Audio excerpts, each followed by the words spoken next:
आर्यवर्त आपकी स्वास्थ्य काया उज्जवल और उन्नत जीवन की कामना करता है। गौ माता मां कामधेनु आप सभी का मंगल करे।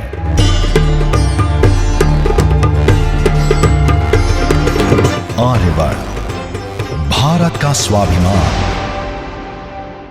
नमस्कार। कथा प्रारंभ करने से पूर्व मन, जिह्वा और वाणी को पवित्र करने के लिए सबसे पहले हम भगवान मधुसूदन का ध्यान करेंगे, उसके नाम का उच्चारण करेंगे, जिससे हमारी जिह्वा पवित्र हो। अतः हम कथा प्रारंभ करने से पहले भगवान का नाम का उच्चारण करते हैं। अच्युतं केशवं राम नारायणं कृष्ण दामोदरं वासुदेवं हरिं श्रीधरं माधवं गोपिका वल्लभं जानकी नायकं रामचंद्रं भजे। अब इसके बाद हम कथा में प्रवेश करते हैं।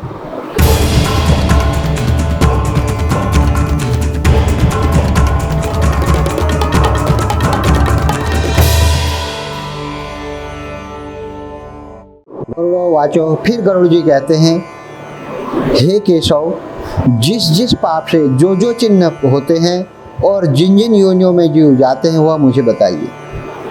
भगवान कहते हैं, नरक से आए हुए पापी जिन पापों द्वारा जिन योनियों में जाते हैं और जिस पाप से जो चिन्ह होता है वह सुनो। ब्रह्म हत्या करने वाला क्षय रोगी होता है, गाय की हत्या करने वाला मूर्ख और कुबड़ा होता है, कन्या की हत्या करने वाला कोढ़ी होता है, और ये तीनों पापी चांडाल योनि को प्राप्त करते हैं। स्त्री की हत्या करने वाला तथा गर्भपात कराने वाला भिल होकर रोगी होता है, और स्त्री गमन करने वाला नपुंसक और गुरु पत्नी के साथ व्यभिचार करने वाला चर्म रोगी, मांस का भोजन करने वाला का अंग अत्यंत लाल होता है, और मद्य पीने वाले के दांत काले होते हैं। लालचवश अभक्ष का भक्षण करने वाला ब्राह्मण को महोदर रोग होता है। जो दूसरे को दिए बिना मिष्टान्न खाता है उसे गले में गंडमाला रोग होता है। श्राद्ध में अपवित्र अन्न देने वाला श्वेत कुष्ठी होता है। गर्व से गुरु का अपमान करने वाला मनुष्य मृगी रोगी होता है। वेद शास्त्र की निंदा करने वाला पांडु रोगी होता है। झूठी गवाही देने वाला गूंगा, पंक्ति भेद करने वाला काना। अर्थात पंक्ति भेद का मतलब यहाँ पर क्या है, जब कहीं पर कोई जन समूह इकट्ठा हुआ हो, वहाँ पर यदि कोई व्यक्ति किसी को उस जन समूह को खाना खिलाए, उसमें उसका कोई अपना हितैषी हो, उसे वह कोई चीज़ ज़्यादा मात्रा में देता है, और यदि कोई किसी से वह द्वेष रखता है, उसे वह कम मात्रा में देता है, तो वह पंक्ति भेद कहलाता है। और विवाह में विघ्न करने वाला व्यक्ति औष्ठ रहित, उसका होठ नहीं होगा, और पुस्तक की चोरी करने वाला जन्म से अंधा होता है। गाय और ब्राह्मण को पैर से मारने वाला लूला लंगड़ा होता है। झूठ बोलने वाला हकलाकर बोलता है, और झूठी बात सुनने वाला बहरा होता है।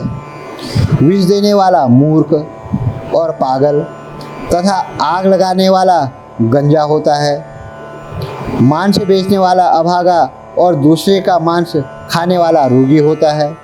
रत्नों का अपहरण करने वाला हीन जाति में उत्पन्न होता है।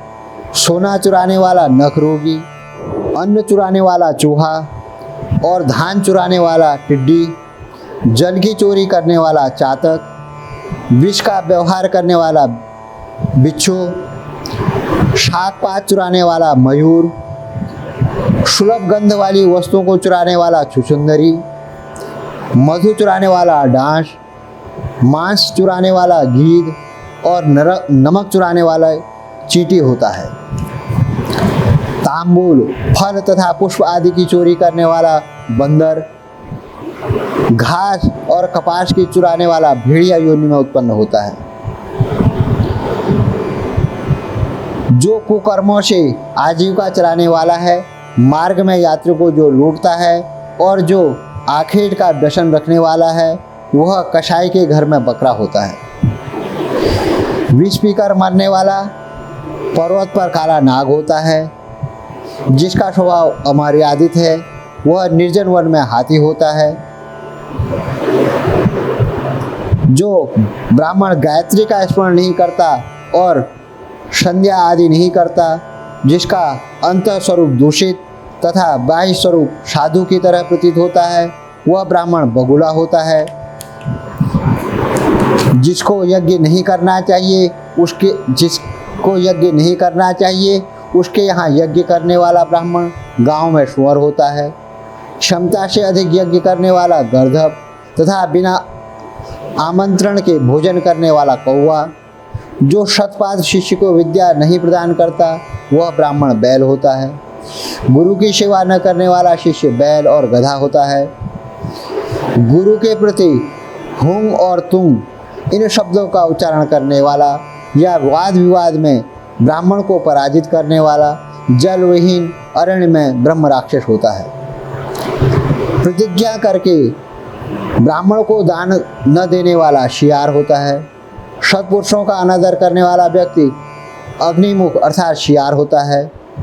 मित्र से द्वेष करने वाला पर्वत में गीध होता है। क्रय में धोखा देने वाला उल्लू होता है। वर्णाश्रम की निंदा करने वाला वन में कपोत होता है। आशा को तोड़ने वाला, स्नेह को नष्ट करने वाला, द्वेषवश स्त्री का परित्याग करने वाला बहुत काल तक चक्रवाक होता है अर्थात चकोर होता है। माता पिता गुरु से द्वेष करने वाला तथा बहन और भाई से शत्रुता करने वाला हजारों जन्म तक गर्भ में ही नष्ट होता है। सास ससुर से अपशब्द करने वाली स्त्री, नित्य कलह करने वाली स्त्री जौक होती है और पति की भर्त्सना करने वाली नारी जूं होती है। अपने पति का परित्याग करके पर पुरुष का सेवन करने वाली स्त्री चमगिदड़ी होती है। छिपकली या अथवा दो मुंह वाली सर्पणी होती है। सगोत्र की स्त्री के साथ संबंध बनाकर अपने गोत्र को विनष्ट करने वाला लकड़बग्घा शाही होकर रीछ योनि में जन्म लेता है। तापसी के साथ व्यभिचार करने वाला कामी पुरुष मरु प्रदेश में पिशाच होता है। अप्राप्त यौवन से संबंध करने वाला वन में अजगर होता है। गुरु पत्नी के साथ गमन की इच्छा रखने वाला मनुष्य गिरगिट होता है। राजपत्नी के साथ गमन करने वाला ऊंट और मित्र की पत्नी के साथ गमन करने वाला गधा होता है।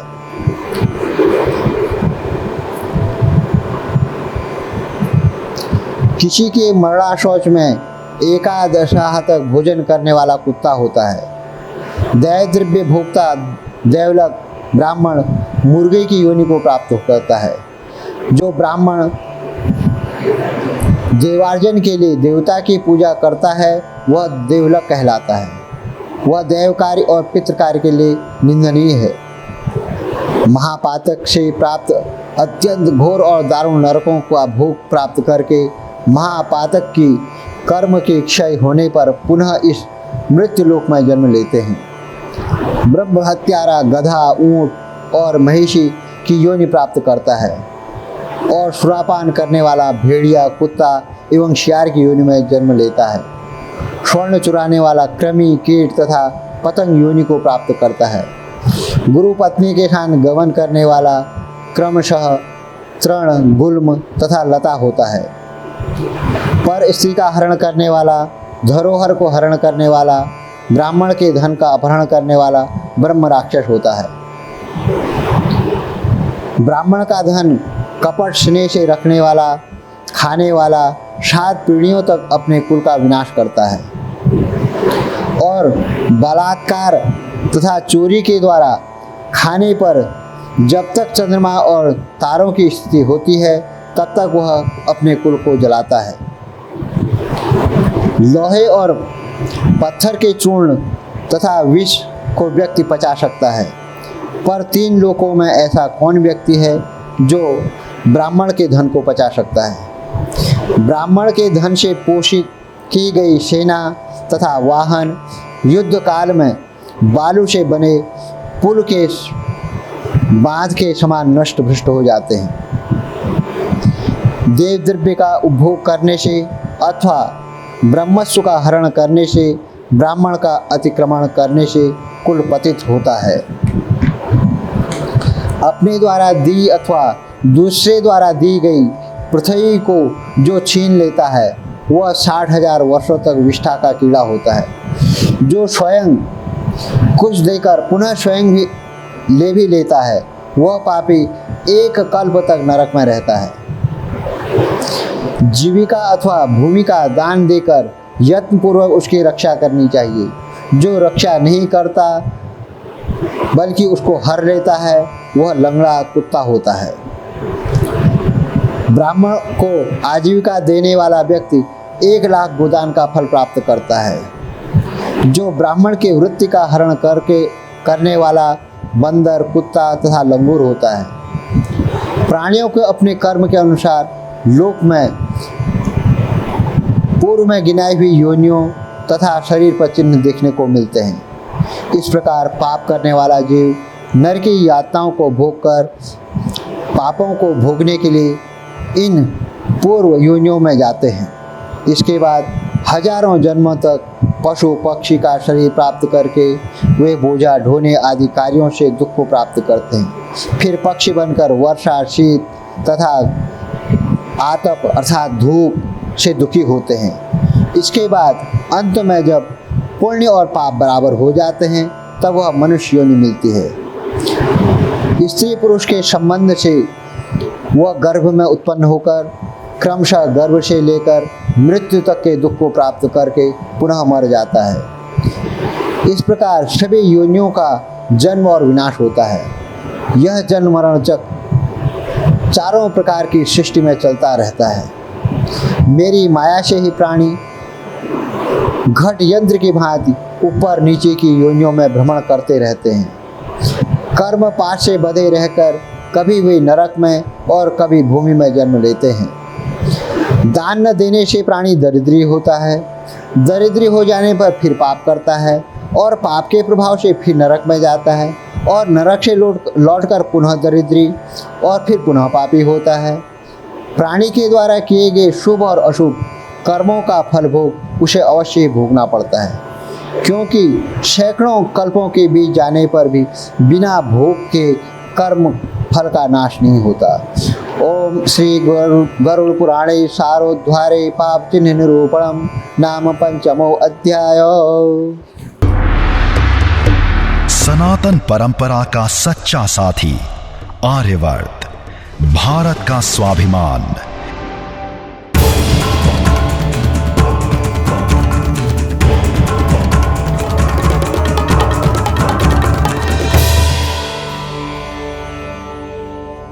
गरुडोवाच कथमुत्पद्यते मातुर्जठरे नरकागतः गर्भादि दुःखं भुक्त्येत भुक्ते तन्मे कथय केशव। गरुड़ जी कहते हैं, हे केशव, नरक से आया हुआ जीव माता के गर्भ में कैसे उत्पन्न होता है? वह गर्भवास आदि के दुख को जिस प्रकार भोगता है वह सब मुझे बताइए। भगवान कहते हैं, स्त्री और पुरुष के संयोग से जैसे मनुष्य की उत्पत्ति होती है वह तुमसे कहता हूँ।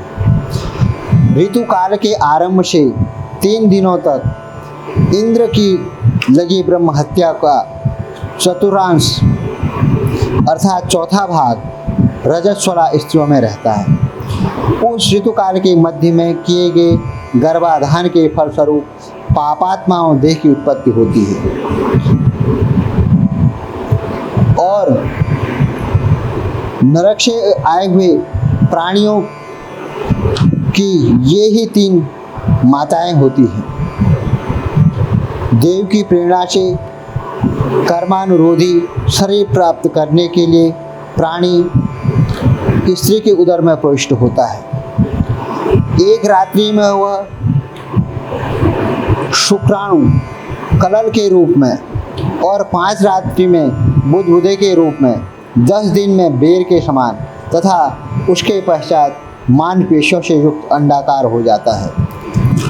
एक मास में उसका सिर बनता है, 2 मास में बाहु आदि शरीर के सभी अंग और तीसरे मास में नख, लोम, अस्थि, चर्म तथा लिंग बोधक चिन्ह उत्पन्न होते हैं और चौथे मास में रस, रक्त, मांस, मेदा, अस्थि, मज्जा और शुक्र ये 7 धातुएं तथा 5वें मास में भूख प्यास पैदा होती है। 6ठे मास में जरायु में लिपटा हुआ वह जीव माता की दाहिनी कोख में घूमता है और माता द्वारा खाए पिए अन्नादि से बड़े हुए धातुओं वाला वह जंतु विष्ठा मूत्र के दुर्गंध युक्त गड्ढ रूपी गर्भाशय में सोता है।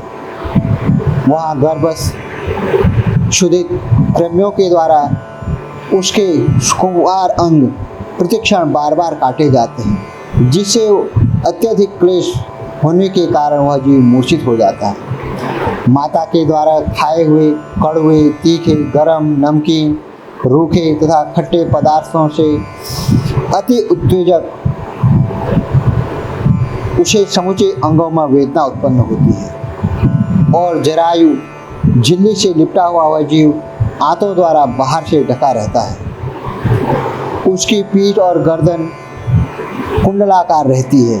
इस प्रकार अपने अंगों से चेष्टा करने में असमर्थ होकर वह जीव पिंजरे में स्थित पक्षी की भांति माता के कुक्षी में अपने सिर को दबाए हुए पड़ा रहता है। भगवान की कृपा से अपने सैकड़ों जन्मों के कर्मों का स्मरण करता हुआ वह गर्भस्थ जीव लंबी श्वास लेता है। ऐसी स्थिति में भला उसे कौन सा सुख प्राप्त हो सकता है। 7 धातुओं के आवरण में आवृत वह ऋषि कल्प जीव भयभीत होकर हाथ जोड़कर भगवान की स्तुति करता है, जिन्होंने उसको माता के उदर में डाला है। 7वें महीने में आरंभ से ही सभी जन्मों के कर्मों का ज्ञान जाने पर भी गर्भस्थ प्रसूति वायु के द्वारा चलित होकर वह विष्ठा में उत्पन्न सहोदर उसी पेट में उत्पन्न होने वाले अन्य कीड़ों की भांति एक स्थान पर ठहर नहीं पाता। फिर जीव कहता है, हे लक्ष्मी के पति, जगत के आधार, अशुभ का नाश करने वाले तथा शरण में आए हुए जीवों के प्रति वात्सल्य रखने वाले हे भगवान विष्णु, मैं आपकी शरण में आता हूँ। हे नाथ, आपकी माया से मोहित होकर मैं देह के अहंग भाव तथा पुत्र और पत्नी आदि के ममत्व भाव से अभिमान से जन्म मरण के चक्कर में फंसा हूँ। मैंने अपने परिजनों के उद्देश्य से शुभ और अशुभ कर्म किए, किंतु अब मैं उन कर्मों के कारण अकेला जल रहा हूँ। उन कर्मों के फल भोगने वाले पुत्र कलत्रादि अलग हो गए हैं। यदि इस गर्भ से निकलकर मैं बाहर आऊँ तो फिर आपके चरणों का स्मरण करूँगा और ऐसा उपाय करूँगा जिससे मुक्ति प्राप्ति कर सकूँ। हे प्रभु, इस विष्ठा और मूत्र के कुएं में गिरा हुआ तथा जठराग्नि से जलता हुआ एवं यहाँ से बाहर निकलने की इच्छा करता हुआ मैं कब बाहर निकल पाऊँगा। हे परमात्मन, मुझे इस प्रकार का विशेष ज्ञान आपने दिया है। मैं आपकी शरण ग्रहण करता हूँ, जिससे मुझे पुनः संसार के चक्कर में न आना पड़े। अर्थात मैं माता के गर्भगृह से कभी भी बाहर जाने की इच्छा नहीं करता, क्योंकि बाहर जाने पर पाप कर्मों से मुझे पुनः मेरी दुर्गति हो जाएगी। इसलिए यहाँ बहुत दुख की स्थिति में रहकर भी खेद रहित होकर आपके चरणों का आश्रय लेकर संसार से अपना उद्धार कर लूँगा। श्री भगवान वाचो। फिर भगवान कहते हैं, इस प्रकार की बल बुद्धि एवं स्तुति करते हुए 10 मास के ऋषि कल्प उस जीव की प्रसूति वायु प्रसव के लिए तुरंत नीचे को ढकेलता है। प्रसूति मार्ग के द्वारा नीचे सिर करके सहसा गिराया गया वह आतुर जीव अत्यंत कठिनाई से बाहर निकलता है और उस समय वह श्वास नहीं ले पाता है और उसकी स्मृति भी नष्ट हो जाती है। पृथ्वी पर विष्ठा और मूत्र के बीच गिरा हुआ वह जीव मल से उत्पन्न कीड़े की भांति चेष्टा करता है और विपरीत गति प्राप्त करके ज्ञान नष्ट हो जाने के कारण अत्यधिक रुदन करने लगता है।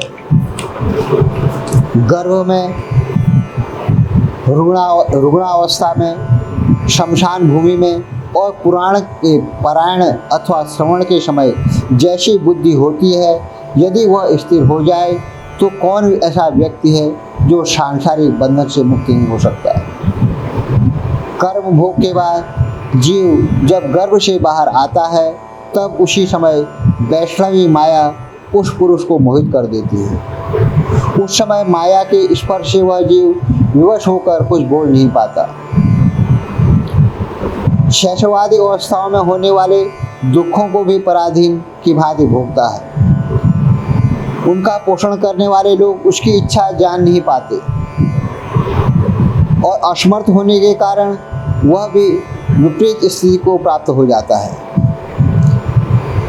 स्वेदक जीवों से दूषित तथा विष्ठा मूत्र से अपवित्र शैया पर सुलाए जाने के कारण अपने अंगों को खुजलाने में, आसन से उठने में तथा अन्य चेष्टाओं को करने में वह असमर्थ रहता है। जैसे एक कृमि दूसरे कृमि को काटता है, उसी प्रकार ज्ञान शून्य और रोते हुए उस शिशु की कोमल त्वचा को मच्छर, खटमल आदि जंतु व्यथित करते हैं। इस प्रकार शैशवावस्था का दुख भोग कर वह पौगंडावस्था का भी दुख भोगता है। उसके बाद युवावस्था प्राप्त होने पर आसुरी संपत्ति को प्राप्त होता है।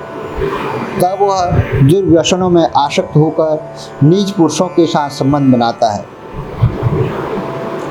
भगवान की माया रूपी स्त्री को देखकर वह अजितेंद्रीय पुरुष उसकी भाव भंगिमा से प्रलोभित होकर महामोह रूप अंधतम में उसी प्रकार गिर पड़ता है जिस प्रकार अग्नि में पतंगा, हिरण, हाथी, पतंगा, भौरा और मछली, ये पांचों क्रमशः शब्द, स्पर्श, रूप, गंध तथा रस, इन पांच विषयों में एक में आसक्ति होने के कारण ही मारे जाते हैं। फिर एक प्रमादी व्यक्ति जो पांचों इंद्रियों से पांचों विषयों का भोग करता है तो वह क्यों नहीं मारा जाएगा। वस्तुओं की प्राप्ति की स्थिति में अज्ञान के कारण भी क्रोध आ जाता है और शोक की प्राप्ति व्यक्ति के देह के साथ ही बढ़ने वाले अभिमान तथा क्रोध के कारण वह कामी व्यक्ति स्वयं अपने नाश हेतु दूसरे कामी से शत्रुता कर लेता है। इस प्रकार अधिक बलशाली अन्य कामी जनों के द्वारा वह वैसे ही मारा जाता है जैसे किसी बलवान हाथी से दूसरा हाथी। इस प्रकार जो मूर्ख अत्यंत दुर्लभ मानव जीवन को विषयाशक्ति के कारण व्यर्थ ही नष्ट कर लेता है, उससे बढ़कर पापी कौन होगा। सैकड़ों योनियों को पार करके पृथ्वी पर दुर्लभ मानव योनि प्राप्त होती है। मानव शरीर प्राप्त होने पर भी द्विजत्व की प्राप्ति उसमें भी अधिक दुर्लभ है। अति दुर्लभ द्विजत्व को प्राप्त कर जो व्यक्ति द्विजत्व की रक्षा के लिए अपेक्षित धर्म कर्मानुष्ठान नहीं करता, केवल इंद्रियों की तृप्ति में प्रयत्नशील रहता है, उसके हाथ में आया हुआ अमृत स्वरूप वह अवसर उसके प्रमाद से नष्ट हो जाता है। इसके बाद वृद्धावस्था को प्राप्त करके महान व्याधियों से व्याकुल होकर मृत्यु को प्राप्त करके वह पूर्ववत महान दुख पूर्वक नरक में जाता है। इस प्रकार जन्म मरण के हेतु कर्म पाशों से बंधे हुए वे पापी मेरी माया से विमोहित होकर कभी भी वैराग्य को प्राप्त नहीं करते। इस प्रकार अंत्येष्टि कर्महीन पापियों की नरक गति बताई। ओम श्री गरुड़ पुराणे सारोद्धारे पाव जन्मादि दुख निरूपणम नाम षष्ठवो अध्याय। वेद पुराणों की एकमात्र पहचान, आर्यवर्त, भारत का स्वाभिमान। अब आज यहाँ पर तीसरे दिन की कथा विश्राम लेने जा रही है। अनादि निधनो देव शंख चक्र गदाधर अक्षय पुंडरीकाक्ष प्रेत मोक्ष प्रदो भव। अर्थात हे आदि अंत से रहित शंख चक्र और गदा को धारण करने वाले, ऐसे अविनाशी तथा कमल के समान नेत्र वाले हे विष्णु भगवान, आप प्रेत को मोक्ष प्रदान करें और जाने अनजाने में हमसे कहीं कोई भी गलती हुई है उसे क्षमा करें एवं सभी पितरों को सद्गति प्रदान करें।